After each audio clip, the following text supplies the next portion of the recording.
성경 이야기, 성경의 인물, 여러분은 어떻게 느끼고 계십니까?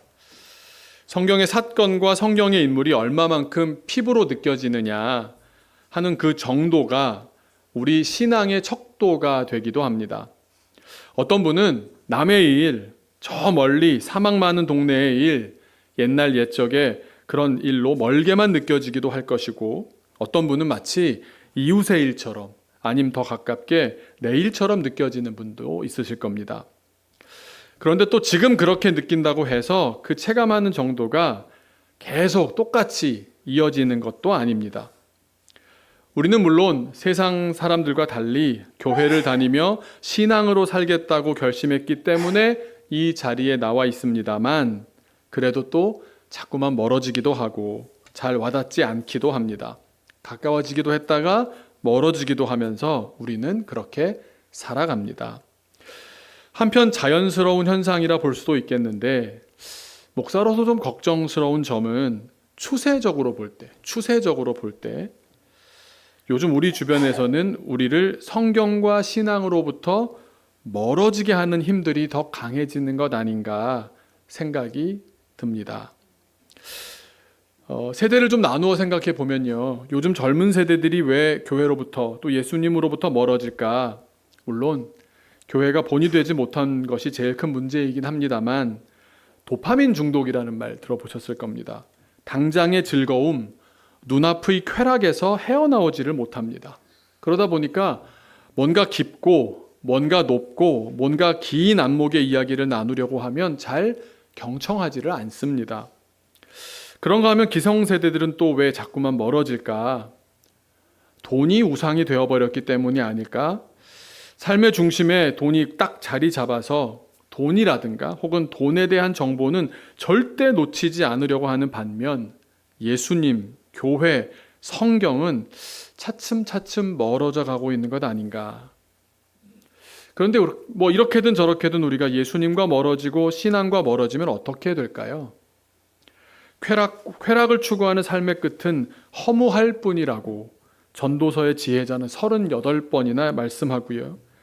돈이 본질이 되어버리면 자본주의가 낳은 괴물, 잔앗괴가 되고 맙니다. 성경은 분명 하나님과 돈을 겸하여서 동시에 섬길 수 없다고 말씀하셨는데, 결국 둘 다 섬기려는 그 스탠스를 유지하다가 결국엔 돈만 섬기고 있는 자신을 발견할 뿐입니다. 그래서 교인은 교인인데 제자는 아닌 채 쉽게 허무해지고 돈 쫓아가고 돈에 지나치게 예민한 인생이 되기 쉬운 그런 세대가 아닌가 생각이 듭니다. 우리만 그런 것이 아닙니다. 아마 400년 동안 응답 없는 시간을 보낸 유대인들도 그랬던 것 같습니다.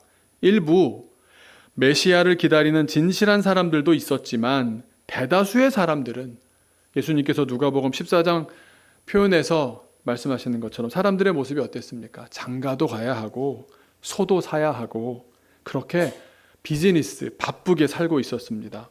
교인은 교인인데 쉽게 허무해지고 돈 쫓아가며 살고 있었던 겁니다. 예수님 때도 마찬가지였습니다.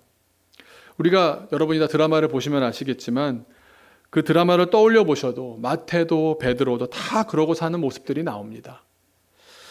그렇게 세상에서 이리저리 몰려다니고 눈앞의 것에 머리를 푹 박고 헤어나오지 못해서 결국 낭망하고 또 큰 돈을 기대하며 온 인생을 거기에 집중하던 사람들이었습니다. 그런데 그들 사이로 예수님께서 나타나셨습니다.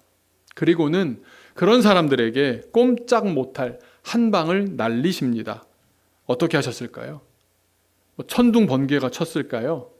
아니면 태양을 사라지게 하셔서 암흑천지를 만드셨을까요? 여러분은 예수님이 어떻게 다가오시면 그분이 예수님이심을 인정하고 가장 놀라겠습니까? 성경은 어떻게 하셨느냐? 이름을 부르셨습니다. 이름을 부르셨습니다. 내 이름을 아주 정확한 딕션으로 나를 딱 쳐다보시면서 마치 그래 바로 너 말이야 말씀하시듯이. 어떤 느낌이 들까요? 여러분, 이 느낌이 신앙의 시작이기 때문에 다소 부담스러울 수 있지만 실습을 해보도록 하겠습니다.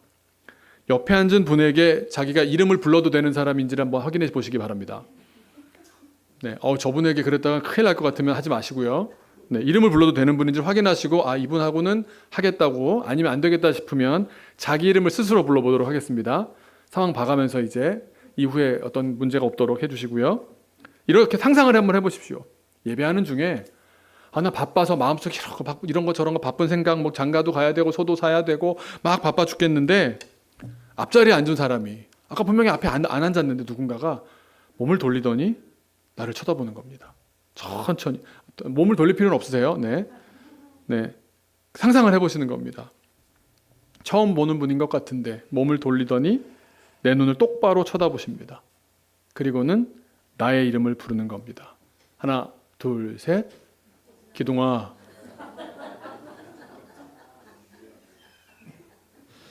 이걸 우리가 다 알죠. 이게 나를 불렀는지 아닌지 직감적으로 알지 않습니까? 동명이인이 있다고 해도 나를 바라보며 부르는 목소리인지 아닌지 확 느껴지지 않습니까? 저요? 저 부르셨습니까? 그 부르심에 따라 어떤 일이 벌어질까요? 책으로만 배웠던 신앙이 진짜 내 인생이 되는, 신앙이 내 인생이 되는 전환점, 터닝 포인트가 되었던 겁니다. 이번 시즌을 통해 예수님의 그 부르심을 온몸으로 절절히 느낄 수 있기를 소망합니다. 지난 화요일에 어느 신문사에서 취재를 왔습니다. 인터뷰를 통해서 40대, 50대 목회자가 목회하는 현장을 시리즈로 내보내고 있는데 저희 교회를 어찌어찌 알게 되었다면서 취재하러 오셨습니다. 근데 그때 어떻게 제가 인터뷰를 했는지를 돌아보니까 좀 결례를 한 것 같은 거예요. 왜냐하면 제가 그때 뭔가 가슴에 막 감동이 막 올라왔던 참이었습니다. 왜냐하면 바로 인터뷰 전에 저희가 드디어 40번째 언어로, 저희가 하도 작업을 하다 보니까 이제는 심지어 40번째 언어로 남아프리카 공화국 안에 있는 한 1000만에서 1100만 되는 부족인 줄루라는 부족의 언어로 제작이 시작됐기 때문입니다. 근데 이게 단지 39에서 40으로 이렇게 앞 숫자가 바뀌어서 어떤 실적이 달성되었기 때문에 제가 감동한 것이 아니라, 제가 특별히 그렇게 감동하고 흥분했던 이유는 그 일을 감당했던 그 선교사 때문이었습니다. 이 남아공 선교사가 저랑 연배도 비슷한데 2년 전이었습니다. 2023년 9월 25일 한국이 한창 추석이었을 때였습니다. 근데 현지에서 화장실에서 의식을 잃고 쓰러졌습니다. 아무도 못 보고 있다가 큰아들이 발견해 깜짝 놀라서 엄마에게 알렸고 가봤더니 화장실 바닥에 쓰러져서 바닥에 흥건할 정도의 피가 이미 고여 있었고 계속 흐르고 있었습니다. 그리고는 의식을 잃고 쓰러져 있었던 겁니다.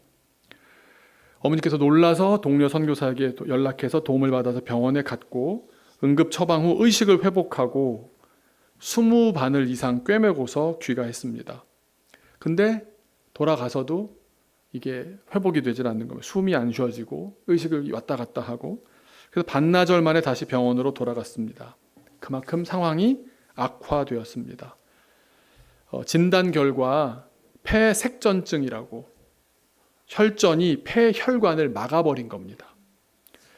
저만큼 덩치가 좋은 분이거든요. 둘이 만나면 뭐 이러면서 진짜 우리 씨름해도 되겠어 이랬던 사람인데, 건강하다 건장하다의 대명사격이셨는데 갑자기 쓰러진 겁니다. 그 남편을 눕혀놓고 사모님 마음이 어땠겠습니까? 마음이 너무 급한데 이걸 지금 남아공의 병원을 믿어야겠습니까? 자기의 상식이나 의료 지식을 믿어야겠습니까? 이 나라의 열악한 인프라 아래 그런 일을 겪어보니까 좌도 우도 어딜 봐도 답이 나오질 않아서 그냥 위만 바라보게 되더랍니다. 그래서 남편 핸드폰을 가져다가 남편 계정으로 들어가서 SNS에다 글을 올린 겁니다. 그때 사진을 한번 보여주시면 사모님이 이 사진과 함께 글을 올리셨거든요. 네, 회복되고의 모습입니다. 그러니까 아마 넘어지면서 이렇게 찌으셨는지, 그러고서는 한 열흘 지나서 이렇게 회복됐다는 사진이 올라온 겁니다. 더 심한 사진은 제가 보여드리긴 그렇고, 회복된 사진이 저랬습니다.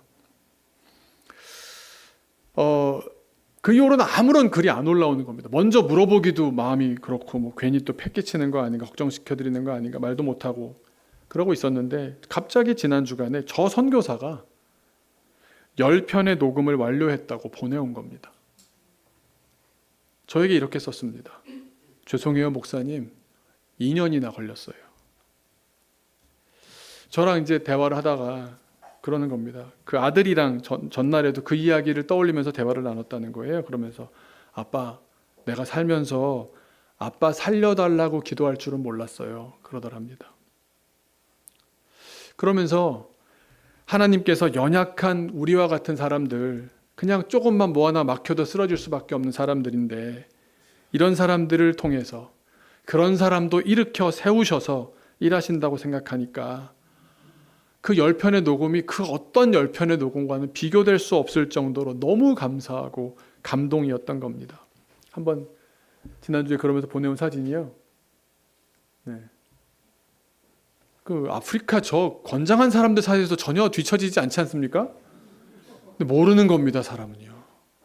네. 녹음하기 위해서 이제 모임을 기념하려고 사진 찍은 거고요. 다음도 보시면 연습도 저렇게 연습하다가 네.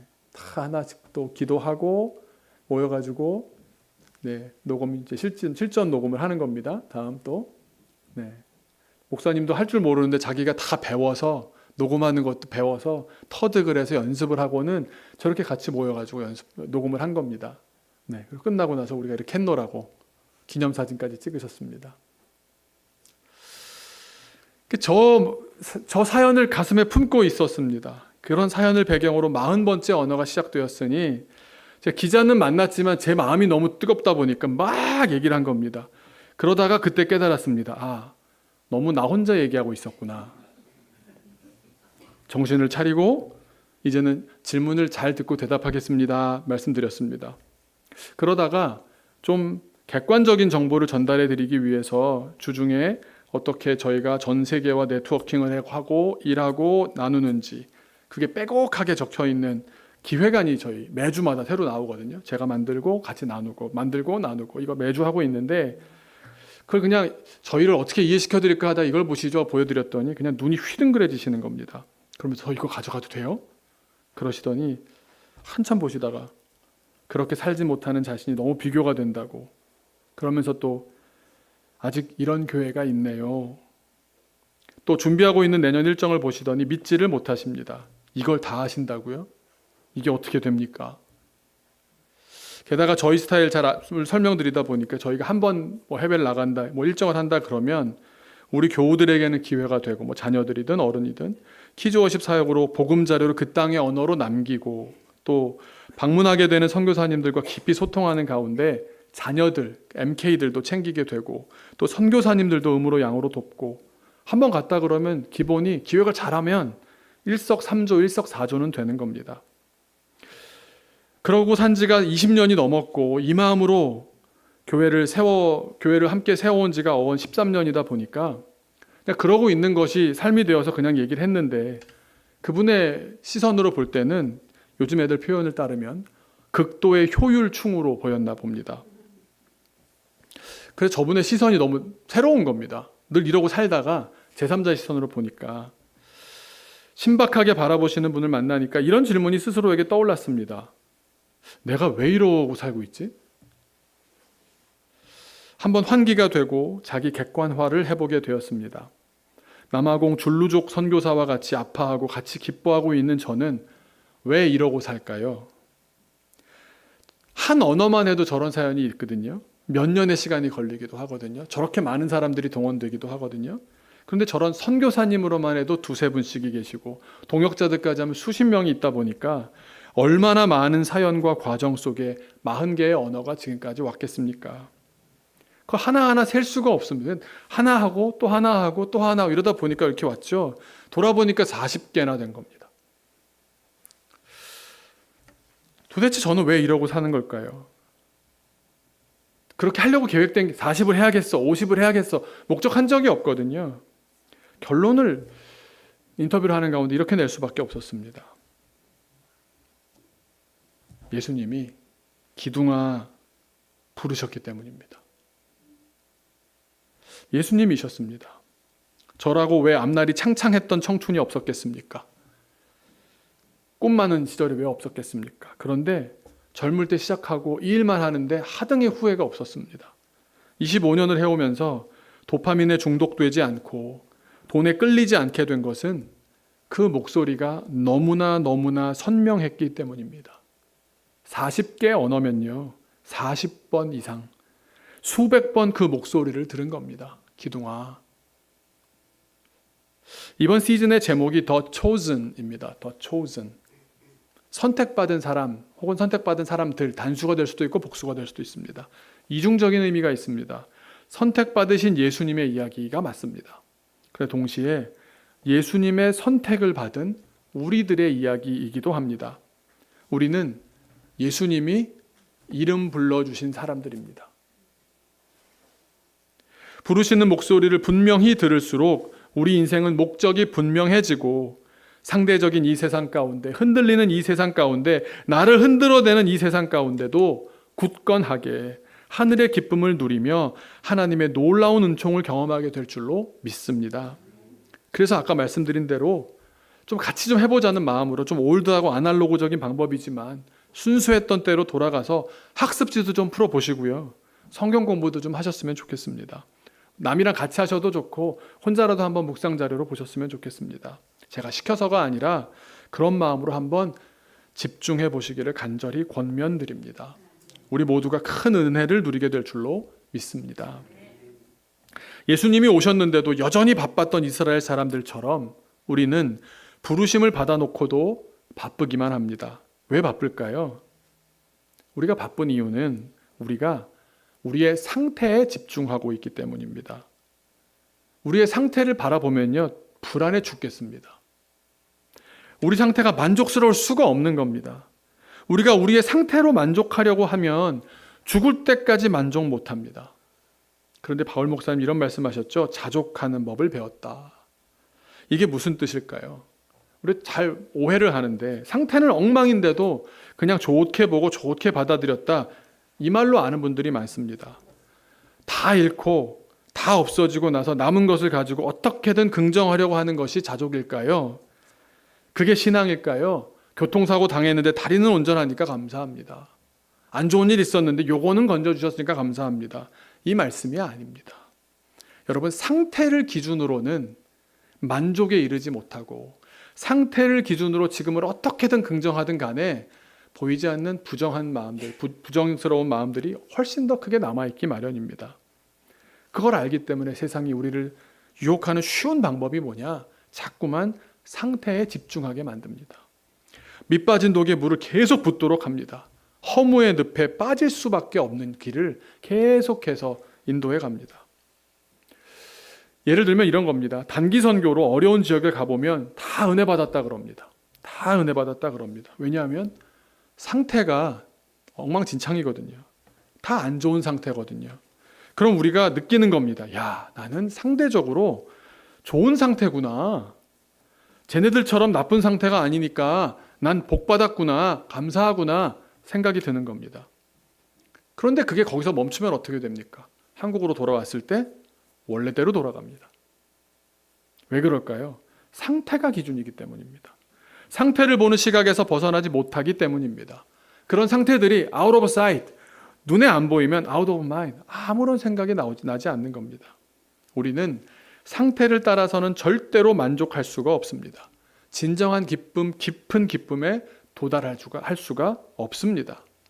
그렇다면 우리 신앙은 어떻게 탄생하는 겁니까?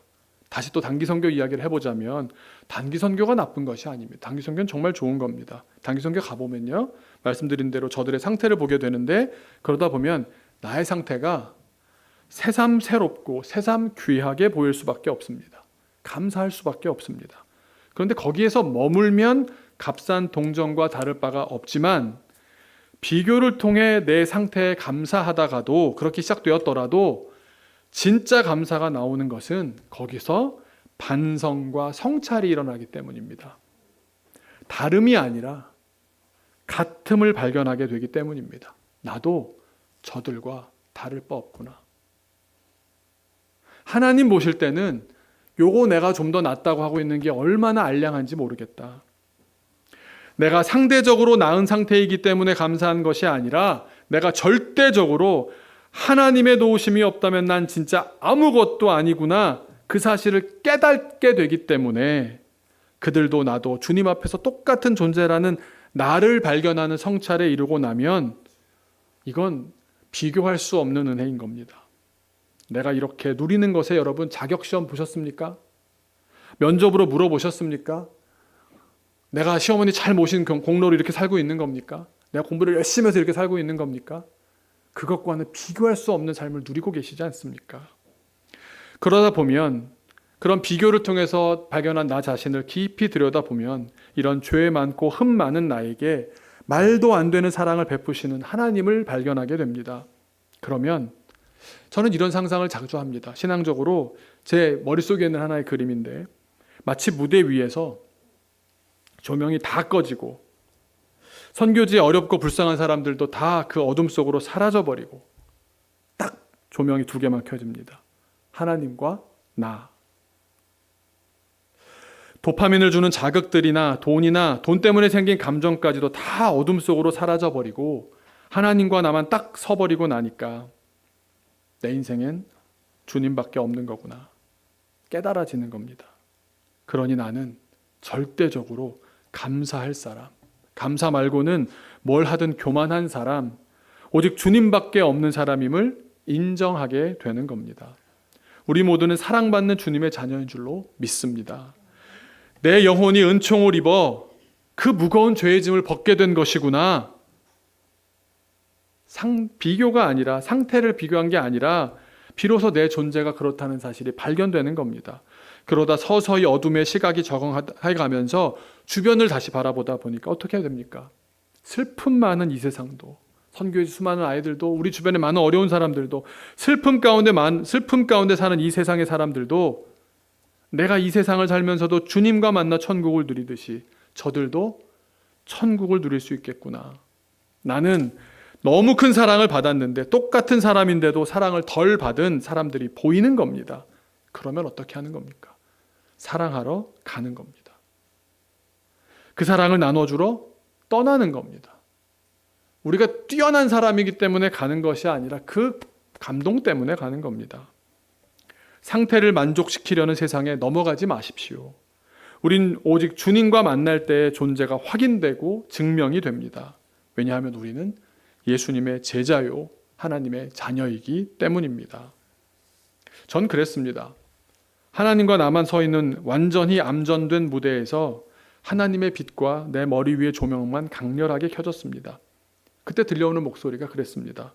기동아, 사랑한다. 이 말이 그냥 아무 관계없는 사람의 목소리였다면 아무 감동도 없고 무서웠겠지만, 그 목소리는 지금까지 나를 인도해 주셨던, 나를 붙잡아 주셨었던, 나의 등 뒤에서 나를 밀어주셨던 그때마다 들렸던 목소리이기에 그 인격의 목소리인 것을 대번에 알겠는데 그 목소리로 말하는 겁니다. 기둥아, 사랑한다. 저는 한 번도 하나님으로부터 이거 해라, 저거 해라 들어본 적이 없습니다. 부탁하셨고요. 너무도 인격적으로 제안하셨습니다. 기둥아, 너도 보고 있니? 지금 어린이들이 이래. 몽골이 이러네. 중국이 이렇다니까. 선교사들 어떻게 하면 좋니? 선교사 자녀들 형편이 저렇다. 다음 세대가 이렇다니까. 저 난민들을 어떻게 하면 좋으니? 그분 목소리였습니다. 내가 상황을 보고 불쌍해서가 아니라, 감정적으로 부담스러워서가 아니라 그냥 나의 주님이시라면 거기에 응당 가 계실 곳이라고 느껴졌기 때문에 주님 계신 곳이라면 기쁨으로 가게 되는 겁니다. 그때 감동에 따라 반응했더니 주님께서 인도하시는 삶을 이제까지 살게 되었고, 주님은 저와 저의 가족과 우리 교회를 지켜주신 줄로 저는 믿습니다. 우리의 계획으로 우리의 삶을 여러분 경영할 수 있습니까? 우리의 교회를 세워갈 수 있습니까? 생각대로 되지 않는다는 설교를 여러분 홍 목사님 설교나 제 설교를 통해서 늘 듣고 계시지 않습니까? 도파민과 돈의 노예가 아니라 우리는 예수님의 제자로 사는 겁니다. 오늘 더 초즌 첫 번째 시즌 첫 편엔 두 명의 인물이 등장합니다. 그들이 예수님 만나기 전에 모습이 나오고 만난 뒤에 모습이 나오는데 처음 보여주실 인물은 막달라 마리아입니다. 극중의 이름은 릴리스입니다. 릴리스. 나락에 떨어진 인생입니다. 죄책감, 귀신 들림, 정신적 고통, 어두컴컴하고 지상 아래로 내려와 빛이 차단된 곳에 자리 잡은 그녀의 삶의 자리처럼 그녀의 인생도 끝없는 어둠이었습니다. 하지만 바로 그 절망의 순간 예수님이 찾아오셨습니다. 때론 수많은 군중 속에서 아니면 아무도 찾아오지 않는 가장 비참한 장소에서 그녀가 어디에 있든지 어디로 가든지 그녀는 스스로는 나 혼자 있는 것 같다라고 생각했지만 진짜 암전이 되고 나니까 무대에 오직 예수님과 막달라 마리아, 릴리스 밖에 없었습니다. 그때 예수님은 그녀를 똑바로 바라보시면서 그녀의 이름을 부르십니다. 그 모습 한번 또 다음 사진 보여주시면, 사람들은 그녀를 미친 여자라고, 더러운 여자라고 욕하고 저주했지 그렇게 따뜻한 목소리와 음성으로 자기 이름 불러준 이는 이때까지 없었습니다. 그리고는 그녀에게 오늘 본문 이사야 43장 1절의 말씀을 하십니다. 너는 두려워하지 말라. 내가 너를 구속하였고 내가 너를 지명하여 이름을 콕 집어서라는 말 아닙니까? 이름을 콕 집어서 불렀나니 너는 내 것이다. 좀 의역을 하자면 두려워할 것 없다. 너는 나의 사람이니 내가 책임진다. 너의 모든 과거의 짐과 상처, 잘못했던 일들 알고 있다. 그러나 이제 너는 자유해라. 우리의 삶에도 막달라 마리아와 같은 어두운 순간들이 있습니다. 죄책감, 실패, 상실감. 이 모든 것이 우리를 짓누를 때 세상은 우리를 숫자로, 실패자로 혹은 과거의 실수로 기억할 것입니다. 그러나 예수님은 우리의 모든 연약함에도 불구하고 그건 내가 아니라고, 그 숫자는 너가 아니고 그 실패 사건은 네가 아니고 그 실수도 너가 아니라고, 너는 너라고 너의 이름을 부르시는 겁니다. 그러면서 두려워하지 말아라. 내가 너의 모든 연약함을 알고도 너를 구속하였고 너를 선택하였고 내가 너의 이름을 콕 집어서 내가 너를 분명히 알기에 너의 이름을 부르지 않느냐. 너는 내 것이라는 사실을 잊지 말아라. 말씀하는 것 아니겠습니까? 또 한 명의 인물로 권위 있는 종교 지도자 니고데모가 등장합니다. 한번 보여주시죠. 굉장히 멋있게 차려입은 바리새인 정통 복장입니다. 굉장한 권위를 상징하는 옷입니다. 니고데모는 율법과 지식으로 가득 찬 사람이었지만 막달라 마리아의 놀라운 회복을 두 눈으로 목격하자 혼란에 빠집니다. 영상에서 보면 성경에 없는 내용이지만 극화한 거죠. 자기가 좀 도와달라는 요청을 받고 그 여자를 고치려고 무진장 노력을 하고 율법에 적혀있는 대로 뭐 해보고 저렇게도 해보는데 아무런 변화가 없는 겁니다. 자기는 선민 유대인들 가운데서도 선생들의 선생이라 불릴 만큼 가장 인정받는 지식인이었지만 자기는 릴리스를 고치지 못합니다. 능력이 없었습니다. 공허했고 허무했습니다. 그런데 그렇게 조명이 다 꺼지고 나니까 어떻게 됐습니까? 자기에겐 세상을 밝힐 어떤 지식도 어떤 경험도 능력도 없었던 겁니다. 그런데 그 빛을 어디서 발견했습니까? 바로 막달라 마리아에게서 발견한 겁니다. 분명히 저 여자도 어둠이었는데 저 여인은 나보다 훨씬 더 심각한 사람이었는데 모든 사람이 손가락질할 만큼 아주 깜깜한 사람이었는데 갑자기 변한 겁니다. 밝아진 겁니다. 세상 어디에도 없는 미소를 갖고 살게 된 겁니다. 그래서 이 빛이 뭐지? 하고 물어봤더니 예수라는 겁니다. 그래서 성경을 보면 예수님을 찾아오는데 밤에 찾아갑니다. 왜 밤에 찾아갔을까요? 성경은 왜 그렇게 표현했다고 말씀드렸습니까? 니고데모의 인생이 어둠이었기 때문입니다. 니고데모의 지금 영적 상태가 어둠이었기 때문입니다. 빛이 없었기 때문입니다. 그래서 빛을 찾아간 것을 그렇게 은유적으로 묘사한 것 아니겠습니까? 어둠 속에서 빛 되신 예수님을 찾아간 겁니다. 찾아갔더니 깜깜하게 암전된 무대 위에 예수님과 니고데모만 강렬한 조명을 받고 서 있게 된 겁니다. 그래서 영화 속에서도 이렇게 나오더라고요. 네.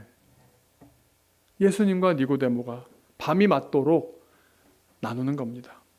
나는 율법을 이렇게 알고 있었는데 예수님이 그걸 풀어주시니까 깜짝깜짝 놀라는 겁니다. 진실로 하나님의 아들이시구나.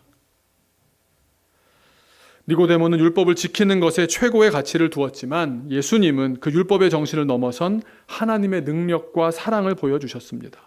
니고데모의 지식은 조명이 꺼지자 무용지물이었습니다. 어디까지나 예수님의 빛 가운데 살아갈 때 그 모든 지식들도 의미를 갖는 줄로 믿습니다. 예수님 없는 어떤 다른 것으로도 우리는 구원에 이르지 못합니다.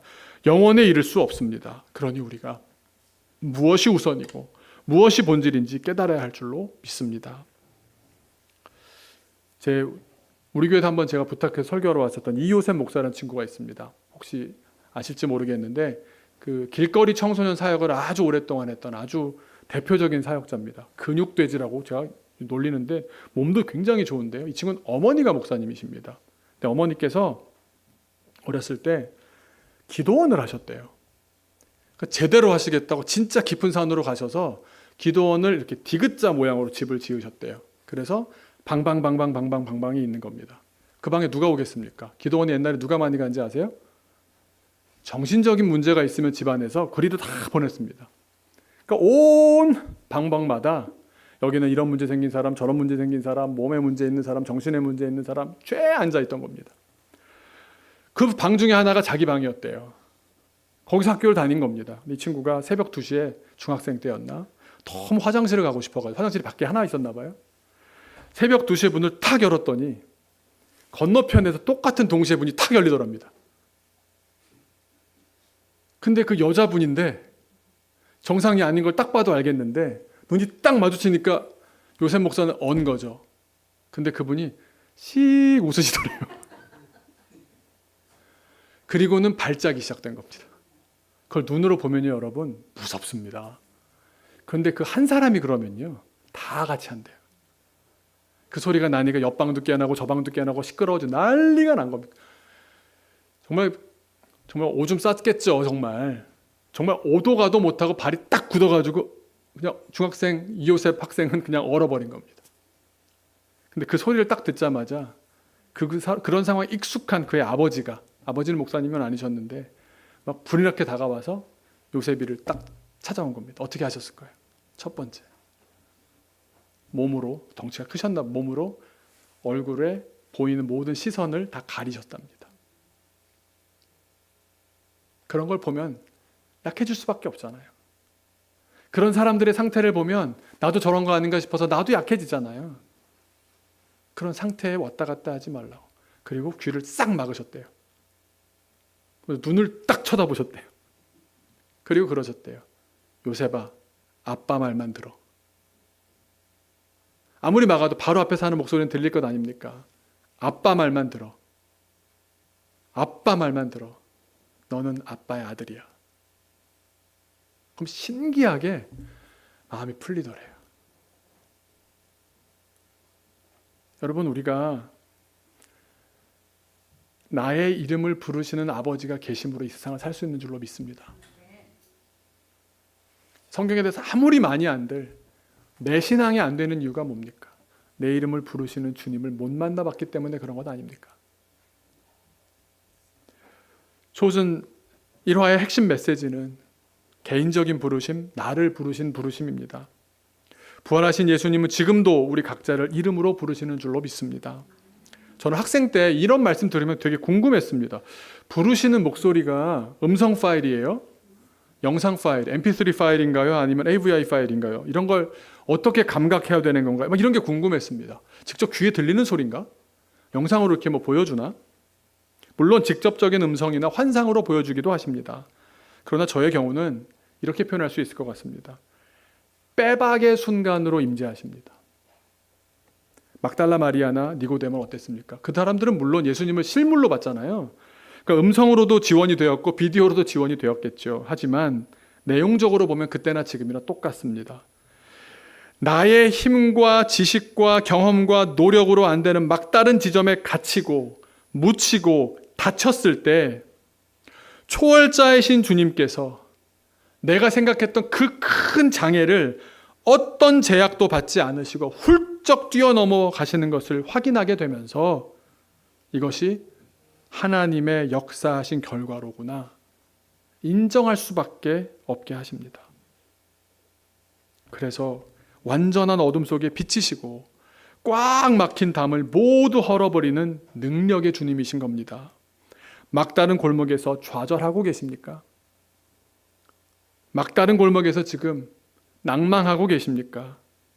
조용히 귀 기울여 주님의 음성을 들으실 때인 줄로 믿습니다. 예수가 우리를 부르는 소리, 그 음성 부드러워. 문 앞에 나와서 사면을 보며 우리를 기다리네. 오라, 오라, 방황치 말고 오라.